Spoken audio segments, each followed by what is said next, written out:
കുട്ടികളുടെ സ്വഭാവത്തിലുള്ള ബുദ്ധിമുട്ടുകൾ ഉണ്ടാവുന്നത് മെയിൻലി കുട്ടികൾ ഇറ്റ്സെൽഫ് ഒരു പ്രോബ്ലം ഒന്നും ഉണ്ടാവില്ല. പ്രധാനമായിട്ടും അവർ വളർന്നു വരുന്ന ചുറ്റുപാടുകള്, അവരുടെ ജീവിത സാഹചര്യങ്ങള്, ഇതൊക്കെ ആയിരിക്കാം പാരന്റിങ്, ഇതൊക്കെ ആയിരിക്കാം മിക്കുള്ള ബിഹേവിയറൽ ഇഷ്യൂസിന്റെ ഒരു അടിസ്ഥാനം എന്ന് പറയാൻ പറ്റുക. പ്രധാനമായിട്ടും പാരന്റ്സിന്റെ 3 തരത്തിലുള്ള പാരന്റിങ് ഉണ്ട്. ഒന്ന് പറയുന്നത് ഒരു അതോറിറ്റേറിയൻ കൈൻഡ് ഓഫ് പാരന്റിങ്.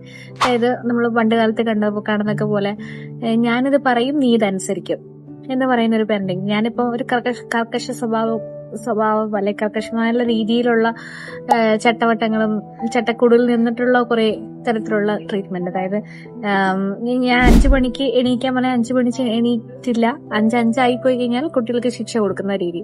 അപ്പൊ ഈ രീതിയിലുള്ള ഒരു പാരന്റിങ് ആണ് അതോറിറ്റേറിയൻ പാരന്റിങ് എന്ന് പറയുന്നത്.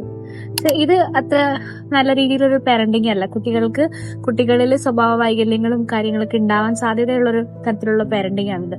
പിന്നെ അടുത്തായിട്ട് പറയുകയാണെങ്കിൽ ഒരു പെർമിസീവ് ടൈപ്പ് ഓഫ് പാരന്റിങ് എന്ന് പറയും. പെർമിസീവ് ടൈപ്പ് ഓഫ് പാരന്റിങ് കുട്ടി എന്ത് പറഞ്ഞാലും അനുസരിക്കുന്ന പാരന്റ്സ്.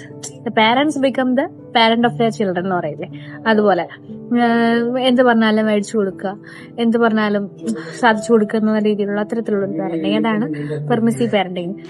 ഇതും കുട്ടികളിൽ മോശമായിട്ടുള്ള ബിഹേവിയേഴ്സും അൺഹെൽത്തി ആയിട്ടുള്ള ബിഹേവിയറൽ കാര്യങ്ങളും ചിട്ടകളും ഒക്കെ ഡെവലപ്പ് ചെയ്യാനുള്ള സാധ്യതകളുണ്ട്.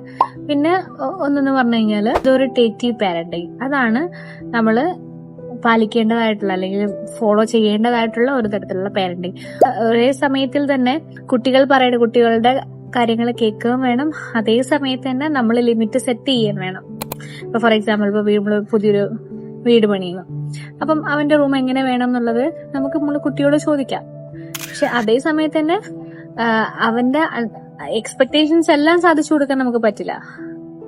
മോനെ നമുക്ക് ഇവിടം വരെ പറ്റുള്ളൂ, നിനക്ക് ഇവിടം വരെ പോകാൻ പറ്റുള്ളൂ, ഇതാണ് നിന്റെ ലിമിറ്റ് എന്ന് നമ്മൾ പറഞ്ഞു കൊടുക്കുകയും വേണം. അതേസമയം തന്നെ ആ കുട്ടിയെ കേൾക്കുകയും വേണം. ഇതാണ് ഒരു പ്രോപ്പർ വേ ഓഫ് പാരന്റിങ് പറയുന്നത്. പ്രധാനമായി ഈ പാരന്റിങ്ങിലുള്ള ഇഷ്യൂസ് ആണ് പലതരത്തിലുള്ള ബിഹേവിയറൽ ഇഷ്യൂസ് കുട്ടികളിൽ ഡെവലപ്പ് ചെയ്യാൻ ഉണ്ടാകാൻ സാധ്യതയുള്ളത്.